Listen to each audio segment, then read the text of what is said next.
तो चलिए हम हमारे ट्राइपेटाइट स्ट्रगल को कंटिन्यू करेंगे, जहां पर हमने देखा कि किस तरीके से गुप्ता अंपायर के डिक्लाइन के बाद 6th सेंचुरी में डिक्लाइन के बाद किस तरीके से छोटे छोटे और डायनेस्टीज निकल के आए। उन डायनेस्टी में फिर जो एक सिग्निफिकेंट एक अमाउंट जो है, जो इन्फ्लुएंस जो क्रिएट कर पाए, वो थे पाला डायनेस्टी, प्रतिहारस डायनेस्टी और राष्ट्रकूटा डायनेस्टी, जो कि हमने यहाँ पर इस तरीके से मैप में ऑलरेडी अभी डिस्कस इसके पहले कर लिया है। ओके, तो अब जो है हम देखेंगे वन बाय वन वो डायनेस्टी को उठाएंगे और वो चेक करेंगे कि उसमें क्या था, क्या खासियत थी, किस तरीके से उनका अंपायर बढ़ा, कौन से प्रोमिनेंट वहां पर किंग थे।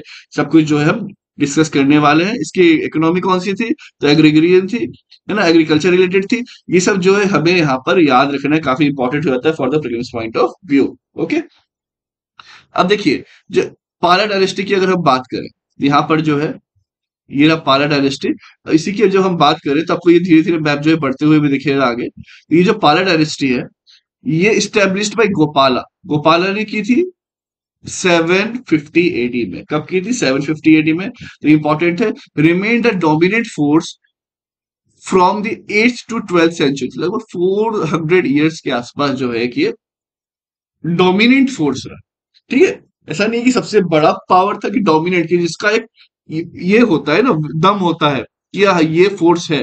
सब बोलेंगे कि हाँ वहां पे पाला डायनेस्टी भी है, उसका सोच रहा है। तो 400 साल के आसपास तक देखिएगा, ये वहां पे डोमिनेट रहा, 400 450 साल तक। Okay, the dynasty derive it's name from Sanskrit word पाला।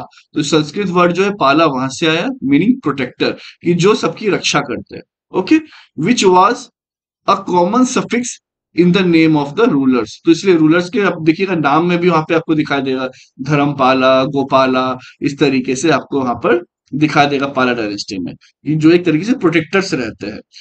दी पालास वर आर्डेंट पैट्रन ऑफ महानाया बुद्धिज्म। ये प्रीलिम्स के लिए इंपॉर्टेंट हो जाता है कि भाई वो सबसे ज्यादा क्या मानते थे, सैविज्म मानते थे, महानाया बुद्धिज्म में भी क्या महानाया बुद्धिज्म मानते थे कि हिनाया बुद्धिज्म मानते थे। तो ये आपको यहाँ पर सीधे नोट्स मेकिंग करते हुए चलनी है साथ में, ताकि आपके लिए वो चीजें बेटर होते रहे।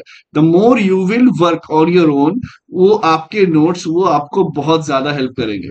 वीडियो तो जो है आप एक बार, दो बार, तीन बार, चार बार, पांच बार रिवीजन के लिए वो जरूरी होता है, कि अभी आप 1x पे देख रहे हैं, फिर अगली बार चाहे 1.2x पे देखें, 1.5x पे देखें। रिवीजन 4 to 5 टाइम्स जो है अगर आप कर लेते हैं एक वीडियो से, और उसके बाद जो है 4 to 5 टाइम्स आपके नोट्स से, तो वो आपके माइंड में जो है एक लंबे टाइम तक वो अच्छे तरीके से फिर रहेगा।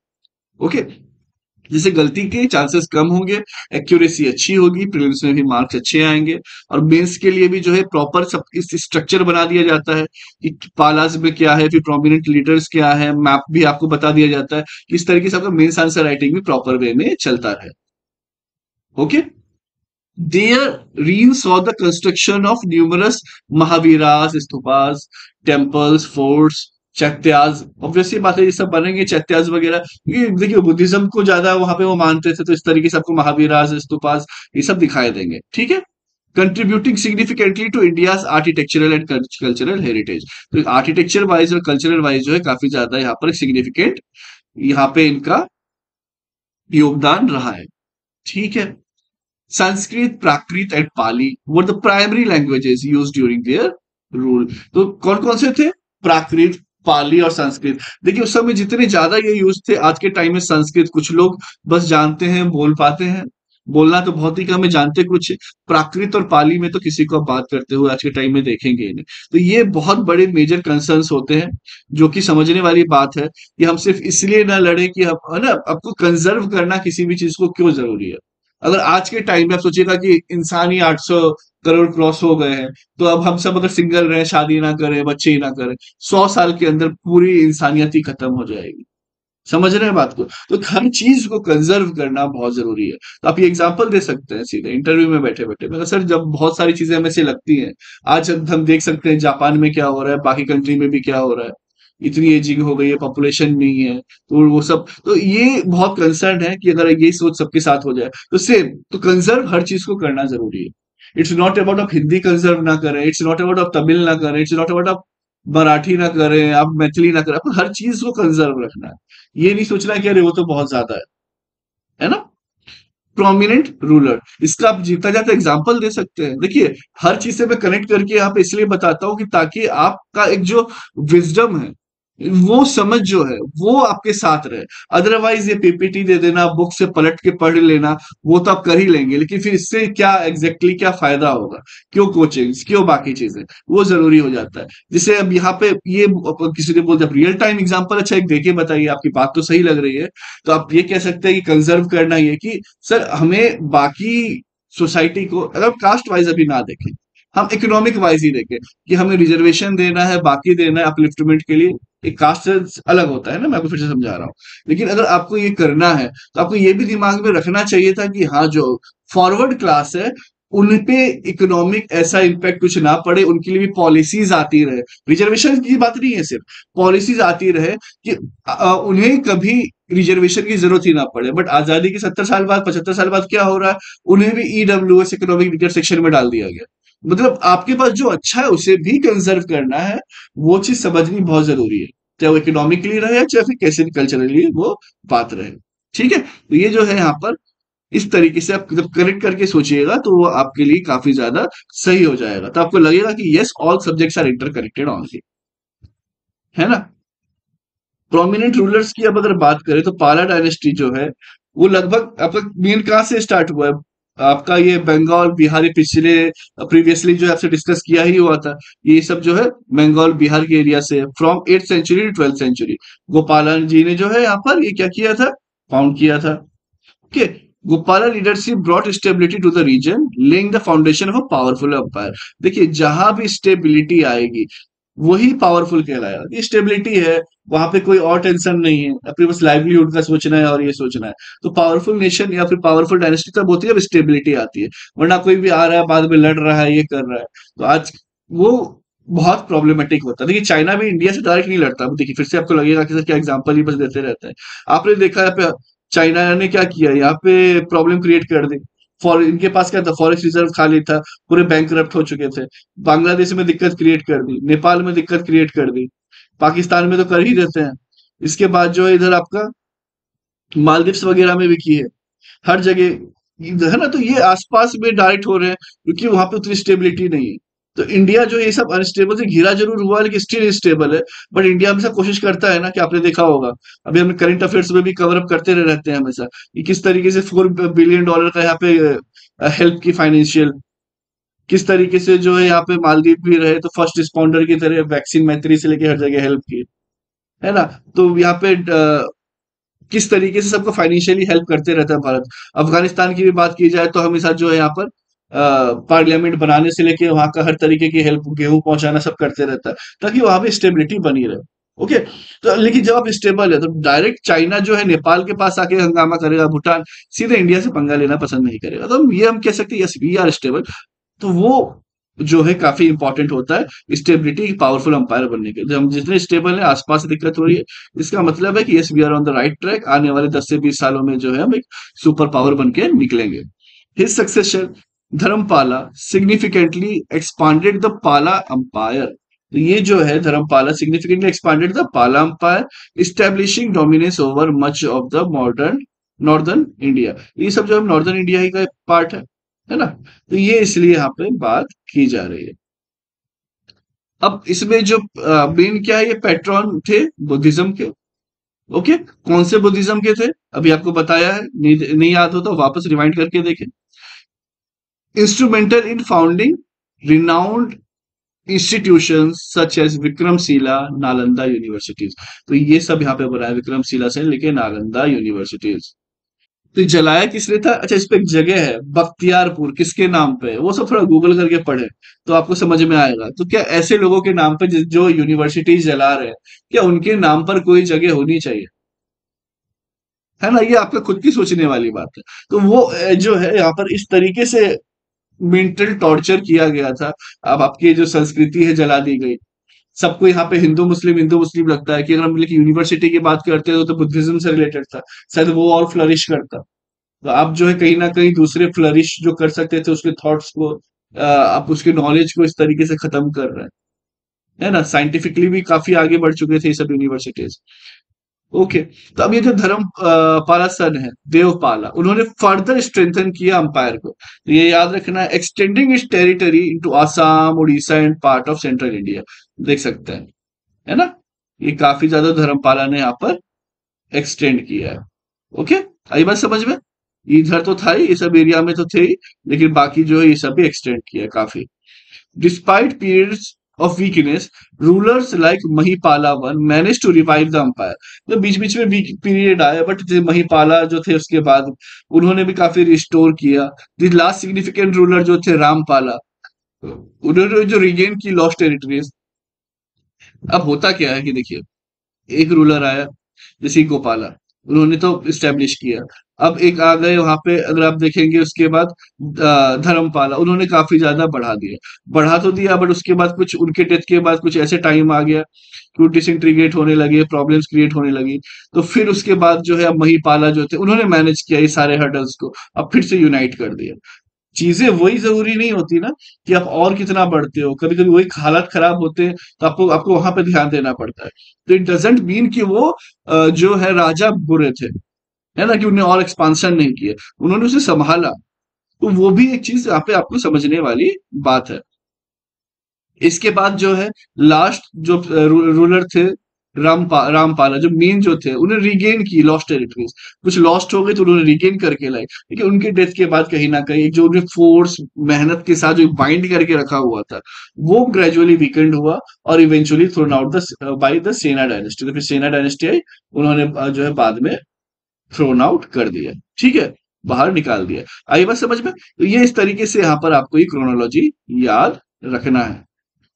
पॉलिटिकल इन्फ्लुएंस की अगर हम बात करें, तो धर्मपाला जो है सक्सीडेड किसके बाद हुए थे? गोपाला वन। तो धर्मपाला आए थे, was regarded as one of the most capable ruler of Pala dynasty. वे कौन थे? तो धर्मपाला, ये याद रखिएगा।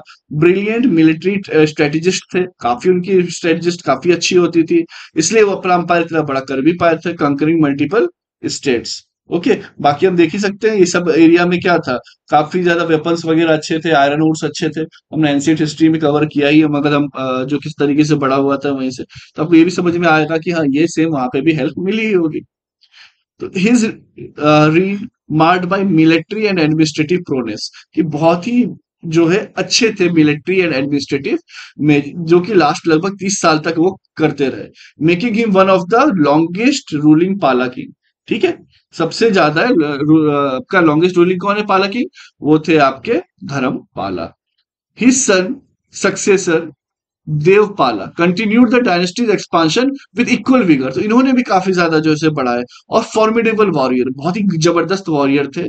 ही successfully rebuild invasion from Huns. तो हुन्स लोग जो कर रहे थे इन्वेजन, उसे भी सक्सेसफुली रोका। साथ में जो है गुर्जरा प्रतिहाराज किंग ऑफ कन्नौज, ये आप देख सकते हैं। अब इधर से भी तो इनको ये था ना थ्रेट, इस साइड से भी था, तो वो भी उन्हें रोकते थे, रोकने में सफल रहे थे उस समय। ये यहाँ पे इनकी बात की जा रही है देवपाला की। हुन से लेके गुर्जरा प्रतिहारस किंग ऑफ कन्नौज, इन्हें सब रोक के रखे थे। Under Devapala the Pala empire stretch from Kamboja in the north to the विद्यांस in the south.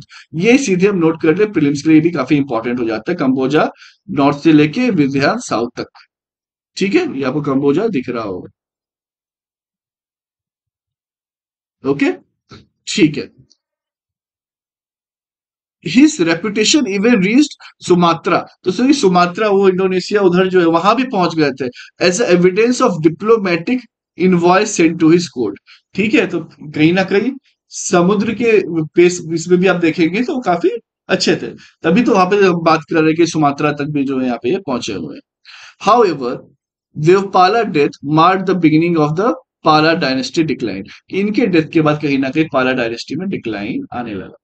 While Mahipala made the effort to maintain control, Mahipala ने कोशिश की, है ना, to withstand external pressure, but वो उतना नहीं कर पाए। धीरे धीरे धीरे धीरे जो कह सकते हैं कि जो पाला डायनेस्टी का जो कवच था, जो डायनेस्टी थी, वो धीरे धीरे क्रश होना शुरू हो गई, और एक टाइम के बाद आके वो खत्म हो गई।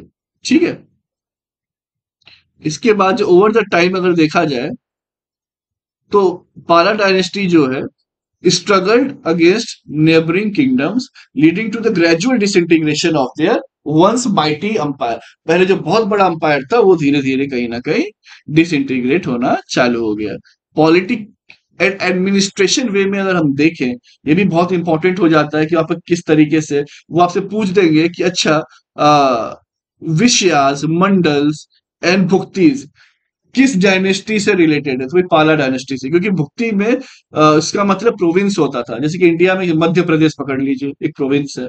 फिर विषायाज, ये जो है आपका डिवीजन है, ठीक है, ये डिवीजन है। ये मान लीजिए एक बड़ा सा इंदौर डिवीजन, जिसमें कि बहुत सारे डिस्ट्रिक्ट्स हो सकते हैं, है ना, अलग अलग डिस्ट्रिक्ट्स हो सकते हैं। जैसे कि भोपाल डिवीजन, जिसमें कि विदिशा डिस्ट्रिक्ट है, आपका अलग अलग जो भी डिस्ट्रिक्ट उसके आसपास है। तो वो उस तरीके से आपको ये समझना है कि ये डिवीजन बड़ा होता है।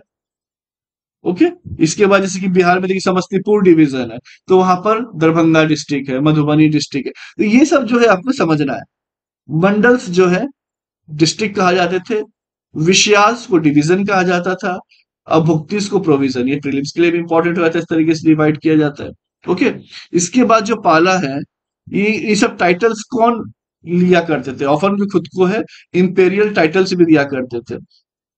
महाराजा अधिराजा, अब लगेगा महाराजा अधिराजा कौन, भाई बहुत सारे आए हैं, अशोक तो नहीं थे, या फिर बाकी तो नहीं थे, तो भाई महाराजा अधिराजा जो है मेन प्रोमिनेंटली जो है पाला एम्पायर यूज करते थे। परमेश्वरा, चलिए एक हो सकता है कि बाकी भी महाराजा अधिराजा एक आध कोई कर ले, होता है बहुत बार ना। तो लेकिन फिर परमेश्वरा, परम, वट्र का, तो अब ये तीनों दे देगा और बोलेगा ये किसका था, बताइए। तो अब ये तीनों दे दिया, तो इसके बाद तो है कि ये पाला अंपायर का था। ये सब याद रखना है, काफी इंपॉर्टेंट हो जाता है, इसलिए एडमिनिस्ट्रेटिव से भी एक आध एमसीक्यू बन जाए, तो उसके लिए भी हमें रेडी रहना है। Smaller administrative units including Khandala, Bhaga, Avirati, Chaturaka, Pattaka, indicating a well structured system. अब ये प्रॉपर सिस्टम बना हुआ था, extended from imperial court to grass root level. जैसे कि आप समझिए ना, यहाँ पर हमारे पास भी रहता है कि नहीं, ब्लॉक है, म्यूनिसिपैलिटी है, फिर हम बाकी इधर भी हम बात करते हैं, अलग अलग पंचायत क्लैन की बात करते हैं, और धीरे धीरे धीरे हम स्टेट लेवल पे फिर नेशनल लेवल पे पहुंचते हैं। तो इनका भी प्रॉपर ये था कि पट्टिका, और ये प्रॉपर इस लेवल में है, इंपेरियल कोर्ट से लेकर ग्रास रूट लेवल तक। ठीक है। ये काफी अच्छा यहाँ पे इनका एडमिनिस्ट्रेशन था। ठीक है। रिलीजन की बात की जाए तो again Mahayana branch of Buddhism important हो जाता है ये। गोपाला जो है डिवोटी थे, किसके, बुद्धिस्ट डिवोटी थे, जो कि रिनाउंड, उन्होंने क्या बनाया हुआ था, फाउंडर रिनाउंड मोनेस्ट्री, कहाँ पर, ओदंतापुरी, ओदंतापुरी में बनाया हुआ था। इंपॉर्टेंट है ये, आप यहाँ पर याद रखेंगे, ओदंतापुरी, है ना, याद रहता नहीं है अक्सर लोगों को, जितना भी अभी यहाँ पे देखा है सबको पढ़ते हुए, ओदंतापुरी ये सब पता नहीं होता, इसलिए और ज्यादा इंपॉर्टेंट हो जाता है कि एक क्वेश्चन भी आप बाकी से सही कर दे, देन व्हाई नॉट, है ना, आपका सिलेक्शन चांस बढ़ेगा ही। His son Dharmapala furthered this tradition by appointing the eminent Buddhist scholars, ठीक है, हरिभद्रा एज हिज स्पिरिचुअल गाइड, जो कि उन्हें स्पिरिचुअली गाइड करते थे, क्या करना है क्या नहीं करना है। विक्रमशिला नियर भागलपुर बिहार, तो भागलपुर बिहार में जो के पास जो है विक्रमशिला है। ओके, नालंदा अलग है, विक्रमशिला अलग है। फिर जो है आपका Sompura Mahavira in present day Bangladesh, तो बांग्लादेश में भी जा चुका है सोमपुरा महावीरा। ये भी आप जो है याद रख सकते हैं, इंपॉर्टेंट है, क्योंकि वैसे भी हमारा भी प्रश्न काफी चल रहा है। अब जिस तरीके से जो यहाँ पर शेख हसीना भागी, और वहां पे कहीं ना कहीं इस्लामिक कट्टरपंथियों ने पूरा वहां पे ये कर लिया, फिर वेंडलाइज करने लगे वहां के मंदिरों को, अलग से, लाइक चाहे वो बुद्धिस्ट मंदिर है, चाहे हिंदू मंदिर है, बाकी, तो वो सबके बीच में ये इंपॉर्टेंट हो जाता है कि वहां पे क्या क्या इंपॉर्टेंट कंस्ट्रक्शन है, जो कि भारत के समय एंशियंट टाइम से है, या फिर जो आपकी मेडिवल हिस्ट्री के समय से है। तो ये आपको यहाँ पर याद रखना है, सोमपुरा महावीरा। ठीक है। तो ये जो है आपका धर्मपाला के समय से ही ये बनाया हुआ है। ठीक है। फिर देवपाला, धर्मपाला सक्सेसर जो थे, उन्होंने एक्सपांड किया, ठीक है, incorporating theme from the Ramayana, तो वो उन्होंने रामायणा, महाभारत, इन सब के आर्किटेक्चर बनाए। ठीक है। Mahipala continued these efforts, commissioning, repairs and construction at key Buddhist sites. Bodh Gaya देखने को आपको मिलेगा, सारनाथ, नालंदा, तो हर जगह जो है काफी काम किया है, तो ये काफी इंपॉर्टेंट हो जाता है इसीलिए।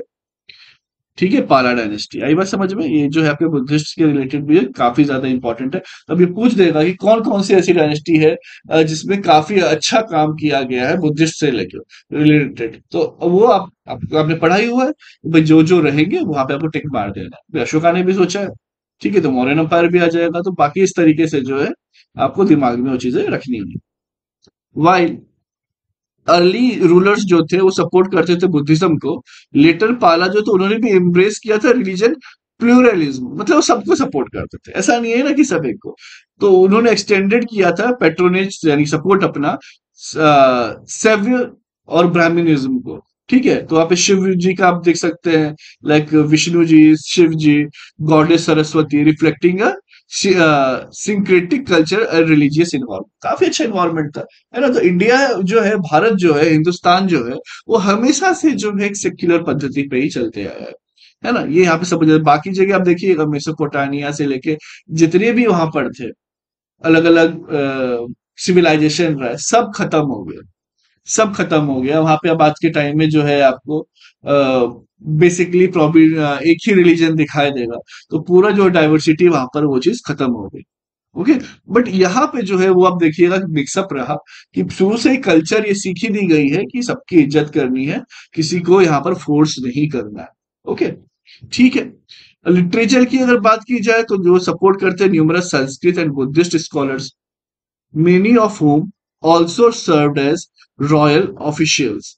ठीक है, तो जिसमें से बहुत जो है रॉयल ऑफिशियल्स रहे हैं, जैसे कि गौड़ा रीति स्टाइल ऑफ लिटरेरी कंपोजिशन, ये जो है फ्लरिश्ड अंडर देयर, जो इनके समय जो इनके दौरान जो है ये गौड़ा रीति स्टाइल ऑफ लिटरेरी कंपोजिशन जो काफी फ्लरिश हुआ, marking is a distinct cultural achievement. तो ये याद रखना है, काफी ज्यादा डिस्टिंक्ट है, यूनिक है, थोड़ा हटके है, गौड़ारी रीति style of literary composition. Okay, अब देखा जाएगा अगर कि period saw the creation and translation of several important Buddhist tantric texts। तो ये काफी जो किताबें हैं उस समय वो आई, which continue to influence Tibetan Buddhism to this day। मतलब आज तक आप देखते हैं बुद्धिज्म जो तिब्बत में है, जो चाइना में भी काफी गया है, वो काफी ज्यादा ये उस समय जो पाला के समय जो ये लिखी गई थी किताबें, वो जो टेक्स्ट लिखे गए थे आज भी इन्फ्लुएंस करते हैं। ओके, वो आज भी इन्फ्लुएंस करते हैं, तो ये कितनी ज्यादा इंपॉर्टेंट बात है, ठीक है, समझने वाली बात है। कल हो सकता है कि आज तो दलाई लामा से लेके सबको चाइना ने भगा दिया, कम्युनिस्ट है, बढ़ रहे हैं तब, लेकिन अगर उनकी इकोनॉमी जब डाउन होगी, इंडिया जब वहां पे एक टक्कर देगा, गॉड ओनली नोज कि यहाँ से बलूचिस्तान तभी अलग हो रहा है पाकिस्तान से, वहां पे भी जो स्काई चिन्ह तो हम ले ही लेंगे, तिब्बत भी भारत का हिस्सा बन जाए। क्यों? क्योंकि हमने सपोर्ट उस तरीके से हमेशा किया है, अब बिना कुछ सोचे, है कि नहीं, बिना कुछ सोचे। तो ये काफी इंपॉर्टेंट हो जाता है, हिस्सा बने ना बने, अपना एक इंडिपेंडेंट कंट्री बने बस, और वो हमारी इज्जत करे, हम उनकी इज्जत करें, ये काफी इंपॉर्टेंट हो जाता है कि international relationship point of view से। ओके, बाकी प्रोमिनेंट स्कॉलर्स जो थे पाला एरा में, वो कौन थे? ये थे आपके जिबुत वाहना, संध्याकर नंदी, माधवकरा, सुरेश्वरा, चक्रपाणी दत्ता। ये जो है आप एक जगह नोट कर लें, 4-5 बार 6 बार जो है आप बोलेंगे, रिवाइज करेंगे, आपको जो ये याद हो जाएगा। ठीक है, इसके साथ जो है आपका चरकिया पदार्थ जो है collection of mystical Buddhist versus, तो ये उनके जो कुछ वर्सेस है श्लोक उसके तरह जो है वो है यहाँ पर, ये कहाँ पे कलेक्शन को जो क्या कहा जाता है, चरकिया पदार्थ। ठीक है, ये याद रखना है, किससे रिलेटेड है? बुद्धिस्ट से रिलेटेड है। reflect the early emergence of the proto-Bengali language during this time। अब आर्ट एंड आर्किटेक्चर की बात की जाए तो दी स्कल्पचर आर्ट ऑफ पाला पीरियड रिप्रेजेंट्स, देखिए इस तरीके से लिटरेचर से एक एमसीक्यू बन सकता है कि नहीं, अच्छे से देखा। रिलीजन पे एक बन सकता है, देख लिया। पॉलिटी एंड एडमिनिस्ट्रेशन पे एक बन सकता है, डेफिनेटली बनता है, देख लिया। ठीक है, फिर कहाँ पे कौन थे इसके, ये सब पे आप सबसे कम पूछता है, अगला कौन था, पिछला कौन था, ये कौन था। तो ये ही सब जनरली रटते हैं, बट ये सब कोई ध्यान ही नहीं देता कि पॉलिटिकल एडमिनिस्ट्रेशन पे ध्यान देना चाहिए, रिलीजन पे ध्यान देना चाहिए, लिटरेचर पे ध्यान देना चाहिए, आर्ट एंड आर्किटेक्चर पे ध्यान देना चाहिए। सब क्या करते हैं कि किताब पढ़ लेंगे आफ्टर टीचर, उनको लगता है हो गया। बट हर एक का एक यूनिक इन्फ्लुएंस होता है, इस तरीके से वो पढ़ना काफी ज्यादा जरूरी हो जाता है। ओके, तब देखेंगे the sculptural art of the Pala period represent a distinct and remarkable phase in Indian art history। ठीक है, इंडियन आर्ट हिस्ट्री में जो एक रिमार्केबल जो है यहाँ पर ये फेज है, showcasing the exceptional craftsmanship of Bengal's sculpture. तो जो भी यहाँ पे मूर्ति वगैरह जो भी बनती थी, वो यहाँ पे बता रहे काफी अच्छे एक्सेप्शनली क्राफ्टमैनशिप थी, काफी अच्छा, बहुत प्यारा बनाया करते थे। Strongly influenced by Gupta art. ठीक है, तो गुप्ता आर्ट से काफी ज्यादा वो ये थे, प्रेरित थे। और साथ में जो है alongside the dynasty patronage of Buddhism, तो वो बुद्धिज्म की तरफ टिल्टेड भी काफी थे। तो वो भी कहीं ना कहीं आर्ट में निकल के डेफिनेटली वो चीजें आती है। Leading to the construction of grand monasteries and sacred sites, जो काफी मोनेस्ट्रीज वगैरह जो है जहां पर ये मॉन्क वगैरह आराम करते हैं, है ना, वो सब जो एरिया है। और साथ में जो सेक्रेट साइट्स, जो पवित्र स्थल जो होते हैं, वो वहां पर काफी बनाए गए। The Somapura Mahavira in the present day Bangladesh, है ना, ये इंपॉर्टेंट है न, क्यों? क्योंकि ये यूनेस्को वर्ल्ड हेरिटेज साइट भी है। ठीक है, तो सोमपुरा महावीरा क्यों इंपॉर्टेंट है? इसलिए यहाँ पे खोद खोद के सब बताया हुआ है कि भाई जरूरी है ना, क्योंकि अब साइड में खासतौर पे जो इस तरीके से ये हुआ है करंट में, तो ये काफी इंपॉर्टेंट हो जाता है। Stands as a testament to this legacy. Okay, other monumental viharas like Vikramshila, Odantapuri, Jagaddala further highlighted the architectural brilliance, कि वो कितना अच्छा ब्रिलियंस था। तो जब भी आप ये पढ़े, आप चाहें तो एक बार क्या कर सकते हैं, पॉज करें, विक्रमशिला लिखें, तस्वीरें देख लें, उदंतपुरी देख लें, तो आपको लगेगा अच्छा कि हाँ यहाँ पे क्या चीजें हैं, क्या बातें हो रही हैं। ओके, क्योंकि हर चीज यहाँ पे दिखाएंगे, बहुत बड़ा लेक्चर हो जाएगा, वो उसकी इंपॉर्टेंस उतनी रहती नहीं है, क्योंकि एग्जाम में आपको टिक इमेज देके नहीं आता कि ना, टिक द इमेज, ये कौन से मंदिर का ये वो होता, तो हम वो भी इंक्लूड कर देते हैं। बट जो पैटर्न है, हम स्ट्रिक्ट यूपीएससी पैटर्न के हिसाब से ही चलना चाहते हैं। आपका पीसीएस पैटर्न भी यही है बाकी सारे स्टेट्स का, तो ज्यादा हम इधर से उधर डाइवर्ट ना हो, हम फोकस रहे कि हमें जो है हमारा टारगेट अचीव हो जाए। ओके, तो यही सोच के इनिशिएटिव जो है यहाँ पर लाया गया है। टेम्पल ऑफ दिस एरा जो है आपका Siddheshwara Mahadeva temple at बेराकर, बुल्टन district. ठीक है, ये रिफ्लेक्ट करता है आपका वंगा स्टाइल। टेराकोटा स्कल्पचर जो है वर वाइडली यूज्ड फॉर डेकोरेशन, तो ये सब जो है काफी ज्यादा डेकोरेशन वगैरह में भी यूज होता है। तो ये सब जो हम नोट डाउन करते हुए चलेंगे। ठीक है, ये काफी इंपॉर्टेंट है, ये सब चीजें जो है नोट डाउन होनी चाहिए। अब देखते हैं, बाकी सब हो गया। अब डिक्लाइन की अगर बात करें, तो डिक्लाइन कैसे हुआ, देखिए आफ्टर महिपाला 15 ईयर्स रीड, जो 15 साल जो महिपाला ने किया, पाला डायनेस्टी वीक हो गई under 4 lesser known and ineffective successor. Obviously बात है, इनइफेक्टिव आएगा, उतना सही नहीं होगा, तो चीजें नहीं हो पाएंगी, लीडिंग टू स्टेडी डिक्लाइन, धीरे धीरे धीरे धीरे धीरे डिक्लाइन होने लगा। The last major attempt to revive the dynasty came under Ramapala, who ruled approximately 53 years। समझ रहे हैं? And made efforts to restore its former glory। उन्होंने काफी कोशिश की, काफी मेहनत की। ओके, तो वो जो चीजें यहाँ पर रहती है, लेकिन जब एक बार सक्सेसर कमजोर हो जाए, तो वो दिक्कत होती है ना, कि अब देखिए कांग्रेस पार्टी भी काफी ज्यादा स्ट्रांग थी, कितना अच्छा था। अभी सक्सेसर जो है उतने स्ट्रांग नहीं है, इम्पैक्ट आप वो देख पा रहे हैं। हो सकता है आने वाले टाइम में सक्सेसर अच्छे हो, बट उनको वो ग्लोरी वापस लाने के लिए बहुत मेहनत करनी पड़ेगी, है कि नहीं? तो ये जो चीज है यहाँ पर है। However after his death, Pala control was reduced to a small part of Magadh, फिर मगध तक ही सीमित रह गए ना। अगेन वहां पे पानी था, और आसपास मगध भी देख सकते हैं कि गंगा रिवर से भी वहां पे एक ये रहती है, एक नॉर्मल बाउंड्री बन जाता है सेफ्टी के लिए, बहुत सारी चीजें रहती हैं। एंड बट फिर धीरे धीरे, तो इसलिए वो आखिरी तक वहां पे रहे, फिर धीरे धीरे वो भी फेड हो गए। ठीक है, इंटायरली खत्म हो गए। Final blow came with the rise of powerful rivals, particularly Vijay Sena of सेना डायनेस्टी। तो सेना डायनेस्टी ने जो है कहीं ना कहीं इसे कंप्लीट खत्म ही कर दिया। वो expelled the last ruler Mandapala from Bengal and establish Sena rule in the region. आई बात समझ में? तो ये जो है हमने यहाँ पे पाला डायनेस्टी देख ली। इसके बाद जो है हम राष्ट्रकूटास देखेंगे, और उसके बाद फिर हम प्रॉपर प्रतिहारास देखेंगे। तो जिस तरीके से फिर यहाँ पर हम वो चीजों को कंप्लीट कर पाएंगे, फिर फैक्टर्स बिहाइंड इनका क्या स्ट्रगल था और नहीं था, वो सब हम उसके बाद क्या करेंगे, प्रॉपर वे में डिस्कस करेंगे। ठीक है, चलिए फिर मिलते हैं नेक्स्ट पार्ट में इसी लेक्चर के। तब तक के लिए जय हिंद।